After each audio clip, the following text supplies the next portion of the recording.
We're learning Java in 15 minutes. For anyone who doesn't already have everything set up for writing Java on your computer, I'll put a link to a video in the description showing you how to download just a few quick things that you need. I'll also put some resources in there, just a few good books for anyone learning Java. I've got Eclipse open. Let's hit New Java Project. You can name it whatever you want. I'm just going to name mine Java Videos. Hit Next. And on mine, I have create module info.java file selected. I'm just going to unselect that and hit finish. Now I'm going to right click that project that we just made, and I'm going to hit new class. I'm going to name my class Java Video 1. The class name has to start with a capital letter and it all has to be one word. We're going to leave the package field empty, which will just give us the default package. And then we're going to hit public static void main and hit finish. So here we have our class Java Video 1, which is inside of this set of braces. And then we have our main method, public static void main, which is inside of this set of braces. And then we just have this auto-generated method stub, which we can get rid of. The main method is where our code starts executing. So when we run this program, whatever's inside of the main method is going to execute. Other programming languages call methods functions. So if you've written C or C++ before, then a method is just the exact same as a function.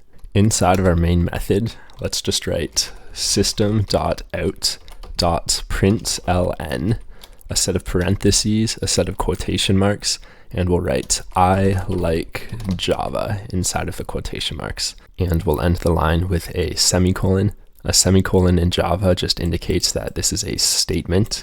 A statement is just a line of code for the program to execute. So if we save this and hit the little green triangle at the top of Eclipse, then it's going to run our project, and it's just going to print out I like Java. Next, let's make a variable. A variable is just something to hold a value of inside of Java. So if we write int b equals 0, then we've just made a variable named b, and the variable's type is an integer indicated by int, and we've set the value of b to 0. Now let's print out the value of b. We'll go system.out.println parentheses and the letter B, ending with a semicolon again. So if we run this, we'll get I like Java and 0. Let's make a loop to print out the value of B, and to change that value every time it goes through the loop, we're just going to write while, a set of parentheses, and then a set of braces. Inside of the parentheses is our condition for the loop. So we just write something in here that evaluates to true or false. And as long as it's true, then the body of our loop, which is inside the braces, is going to keep executing. So if we write while b is less than 10, then as long as b is less than 10, then the body of the loop is going to keep executing. Inside of the body of the loop, let's just put system.out.println quotation marks b is, and then outside of the quotation marks we'll put plus b, so that'll print out the value of b. And then on the next line we'll just go b equals b plus 1 semicolon. So every time it goes through the loop, it's going to print out the value of b and then increase b by 1, and the loop will keep executing until b is no longer less than 10. So we run this now and we get I like Java, and then b is 0 all the way up to 9. Let's make another variable. This one is going to be a double, which just means that it can hold decimal values. So inside of integer variables, you can't hold decimal values, but inside of a double you can. So we'll say double C equals 1.32 semicolon. And then inside of our while loop, let's just print out the value of that double as well. Let's just copy and paste that system.out.println. And we'll change it to C is C. And then after our b equals b plus 1, let's write c equals c times 2. So c will double every time through the loop. So by the end of our loop, c is 675.84. Those are two of the main variable types that you see all the time in Java. Another one that you see often is a string. Let's make a string. Let's go string 1 equals my name is Nick. And notice the string value is inside of quotation marks. If we didn't have the quotation marks, then it wouldn't work. And we can print out a string in just the same way as we printed out our other variables, just system.out.println string1. So now at the top of our program, it'll just put whatever you put inside of that string1. So we've put some cool stuff inside of our main method. Now let's write another method below the main method. Let's call it method1, and we'll just put the same words in front of it that were in front of our main method. That's public static void. So we'll write public static void method1, a set of parentheses, and then a set of braces. Inside of method1, let's write system.out.println method1 is executing. And to execute method1, we need to put a method call inside of our main method. So after our while loop, let's just write method1, a set of parentheses, and a semicolon. So this will call method1 from inside of our main method. Without this method call, method1 wouldn't execute. The program would just start at the top with I like Java, make its way to the bottom, and when it got to the end of the main method, then it would stop executing. It wouldn't keep going down to the bottom and execute method1. So we need to put the method call inside of our main method. So if we run this right now, then at the bottom we get method1 is executing. And below that, we can just put another print statement, system.out.println execution has returned to the main method. So now at the end, we have method1 is executing, and then execution has returned to the main method. If we want to send something back to the main method, then we can just change the word void to whatever type of information we want to send back. So if we change it to an int, then we can send an integer value back to our main method from method1.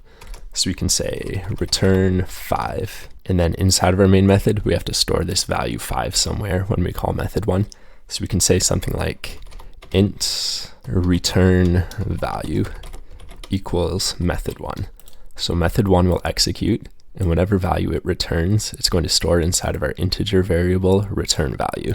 I'll just print out the value of return value below our last print statement.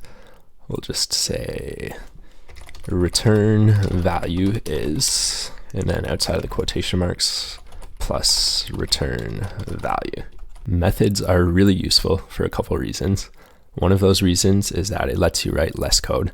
So if you have a certain block of code that is a lot of lines that you want to execute a bunch of times through your program, then you only have to write out those lines of code one time. And then if you want to call them multiple times, then you can just write multiple calls to whatever method that you wrote. So with this method1 that we made, we could put calls to method1 all throughout our main method and only have to write out the code in method1 one time. Another reason methods are great is for keeping your programs organized. So if we had a really long program with a lot of code in it, then instead of putting all that code inside of the main method, we could put that code into methods that each do specific things.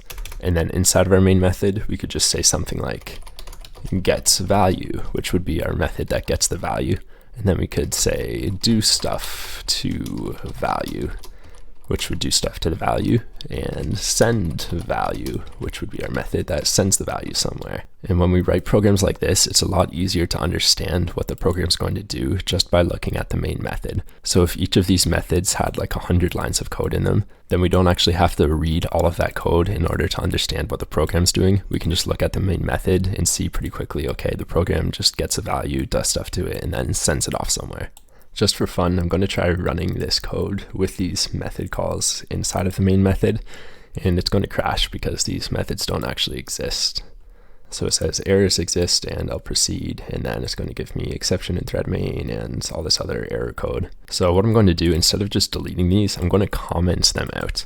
A comment just makes it so that a line of code in your program doesn't execute when your program runs. And there's a few reasons we can comment. One reason for commenting would be a time like this when we want certain lines to just not execute so that our program will run, or if we want to see what the execution looks like without certain lines in it. So to comment something out, we just put 2 forward slashes, and then the rest of the code on that line isn't going to execute. And to comment out a whole block in Eclipse, we can highlight the whole thing, and hit Control-Shift-C. So now if we run this, then it's going to run okay this time because these 3 lines don't execute. And to uncomment them, we could just hit Control-Shift-C again, and then they would uncomment. I will put those comments back because I want this to keep running.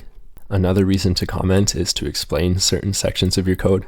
So if we had something like double temperature equals 60, then we could put something like in Fahrenheit, so that anyone reading this code knows that that's in Fahrenheit and not in Celsius. There's one other way to comment in Java, which is /* and then */ which Eclipse automatically just put in for me. And now anything between that first /* and the */ at the end is part of the comment. And this is what you usually see for multi-line comments. So if you have a comment that you know is going to be a lot of lines, then this is usually the way that people do it. So I can write a lot of lines on here and they are all part of the comment. These extra asterisks are just for style. They aren't necessary at all. Eclipse just puts them in there to keep everything looking clean. Next, let's make a second class for our program. So we have our first class, Java Video 1, which is in its own file. And inside of another file, inside of the same source folder for this project, then we're going to make a second class. So if we go to our project on the left-hand side of the screen in Eclipse, and we can right-click the default package that we put our class inside of, and we'll hit New Class, and let's name this one Vehicle.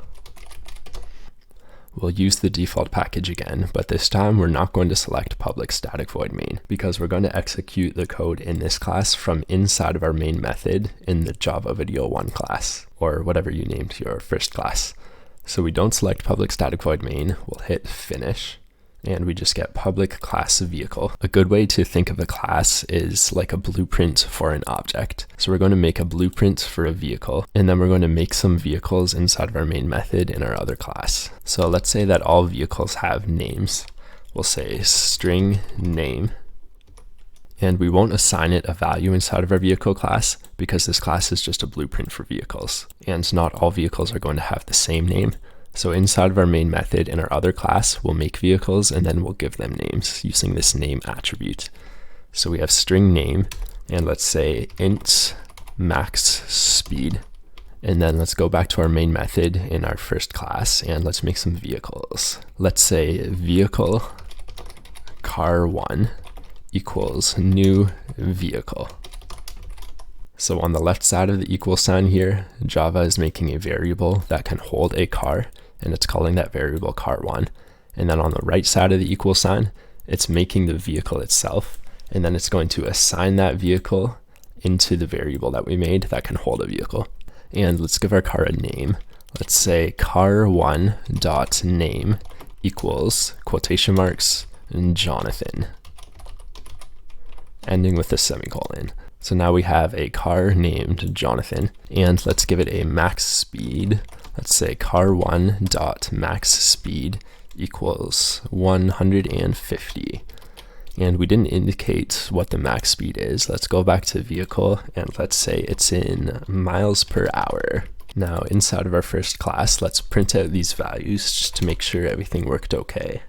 Let's go system.out.println car1.name and then car1.max speed. And if we printed it out like this, it would look kind of ugly. I'm going to print it out just to see what it looks like. We get Jonathan 150 all on one line. Let's make this look a little bit better. Let's put quotation marks and we'll write name colon plus car1 name plus quotation marks max speed plus car1.max speed. And let's also make it so that it prints these out on different lines. We'll use something called the new line character, which is just \n. So if you put that inside of a string, then it hops the output down to the next line before it prints out whatever comes next. And to make sure this is a \/ and not a /. Usually that's just right above the enter key on your keyboard. Let's run this now and it'll look a little bit better. We get name Jonathan max speed 150 on separate lines. That's it for this video. Thanks for watching. If you're interested in learning more Java, then you can check out the playlists I'll link to in the description, and there will also be links there to some awesome Java books for anyone who's interested.